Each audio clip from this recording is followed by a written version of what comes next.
Hi மக்களே, welcome back to our channel fairy tales. இந்த வீடியோவில் நம்ம பார்க்க போகிறது ஹை ப்ரோட்டீன் இட்லி பொடி ரெசிபி பார்க்க போகிறோம். வாங்க வீடியோக்குள்ளே போகலாம்.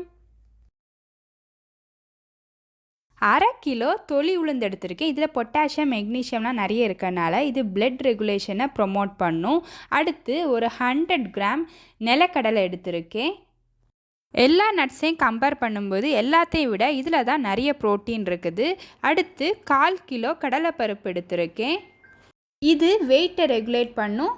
அப்புறம் நான் இங்கே 200 கிராம் ஃப்ளாக்ஸ் சீட் எடுத்திருக்கேன். இதில் ஒமேகா 3 ஃபேட்டி ஆசிட்ஸ் நிறைய இருக்குது. அப்புறமா ஒரு 20 பல் பூண்டு எடுத்திருக்கேன். இது கொலஸ்ட்ராலை ரெகுலேட் பண்ணும். அடுத்து 200 கிராம் கருப்பு எள் எடுத்திருக்கேன். இது ப்ரெஷரை ரெகுலேட் பண்ணும். அடுத்து நான் இங்கே காய வச்ச முருங்கை இலை எடுத்திருக்கேன். இது வெயிலில் காய வைக்காமல் எடுத்து நிழலில் காய வச்சு எடுத்தது. வெயிலில் காய வச்சா இதோட மெடிசினல் ப்ராப்பர்ட்டிஸ்லாம் லாஸ்ட் ஆயிரும். அதனால நிழலில் காய வச்சு எடுத்திருக்கேன். 2 கைப்பிடி அளவு சேர்க்க போகிறேன். இது கூடவே டேஸ்ட்டுக்கு உப்பும் எடுத்திருக்கேன். காரத்துக்கு காஞ்ச மிளகாய் எடுத்திருக்கேன். அடுத்து கட்டி காயம் எடுத்திருக்கேன். காய பொடி கூட யூஸ் பண்ணிக்கிடலாம்.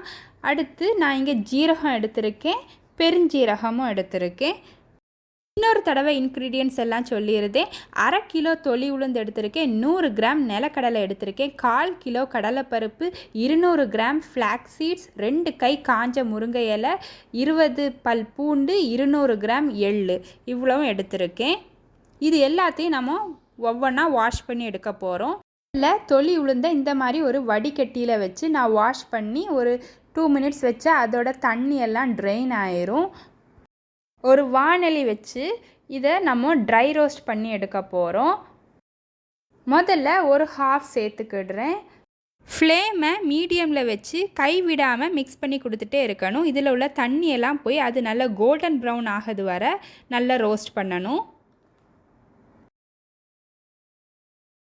இப்போ பாருங்கள், இது நல்ல கோல்டன் ப்ரௌன் ஆயிடுச்சு.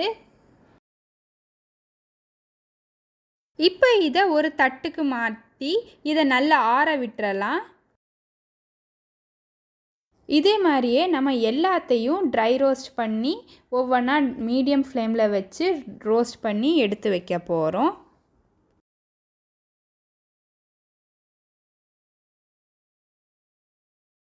அடுத்து கடலைப்பருப்பு எடுத்திருக்கேன். இதையும் நல்லா வாஷ் பண்ணி தண்ணியெல்லாம் ட்ரெயின் ஆனதும் வறுத்து எடுக்க போகிறேன். எல்லா இன்க்ரீடியன்ட்ஸும் இதே அளவில் தான் நீங்கள் சேர்க்கணும்னு இல்லை. உங்களுக்கு ஏதாவது கூட்டி குறைக்கணும்னு இருந்தால் அதே மாதிரி எடுத்துக்கலாம். கோல்டன் ப்ரௌன் ஆகிடுச்சு. இப்போ இதையும் அந்த தட்டில் மாற்றிடலாம்.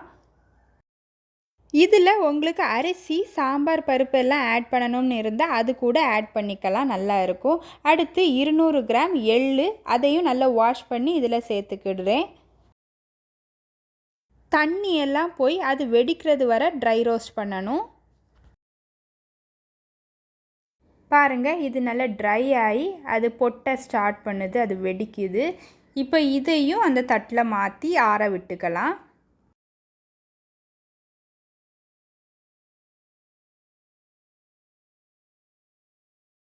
அடுத்து ஃப்ளாக்ஸ் சீட்ஸ் எடுத்திருக்கேன். இது வாஷ் பண்ண வேண்டாம், வாஷ் பண்ணால் பல்ஜ் ஆயிரும். அதனால் இதை வாஷ் பண்ணாமலே இப்படியே ட்ரை ரோஸ்ட் பண்ணுறேன். இதுவும் வெடிக்கிறது வரை ரோஸ்ட் பண்ணணும்.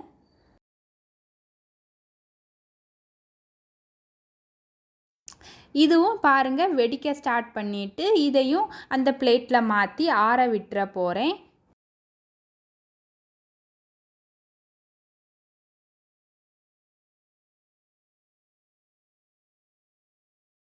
இது கூட நான் இங்கே காய வச்ச முருங்கை இலை சேர்த்துக்கிடுறேன். ஒரு 2லேருந்து 3 கை வரை சேர்த்துக்கிடுறேன். நீங்கள் இதுக்கு பதிலாக கறிவேப்பிலை இலைகள் கூட சேர்த்துக்கிடலாம்.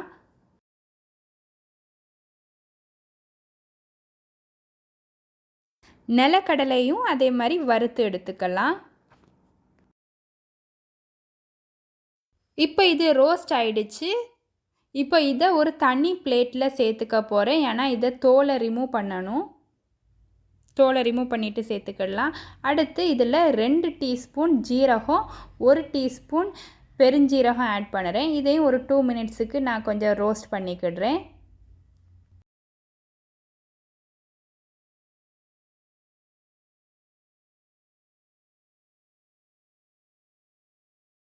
அடுத்து 20 பல் பூண்டு சேர்த்துக்கிடுறேன். தலையும் வாலும் கட் பண்ணிவிட்டு தோலோடு தான் போட்டிருக்கேன். இது ரோஸ்ட் பண்ணும்போது தோலெல்லாம் தனியாக கலந்து வந்துடும். இதையும் நான் தனியாக எடுத்து வச்சுக்கிடுறேன். தோலை ரிமூவ் பண்ணதுக்கு அப்புறமா இதையும் அதோட சேர்த்துக்கிடலாம்.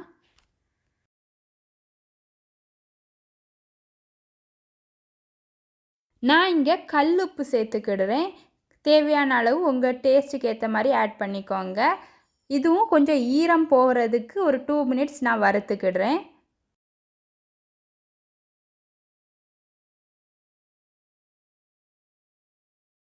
உப்பையும் நான் தனியாக எடுத்து வச்சுக்கிடுறேன். நமக்கு உப்பு டேஸ்ட்டுக்கு ஏற்ற மாதிரி நம்ம சேர்த்துக்கிடலாம். காரத்துக்கு நான் இங்கே 10 காஞ்ச மிளகாய் சேர்த்துக்கிடுறேன். உங்களுக்கு இன்னும் நல்ல காரம் வேணும்னா இன்னும் கொஞ்சம் காஞ்ச மிளகாய் சேர்த்துக்கோங்க.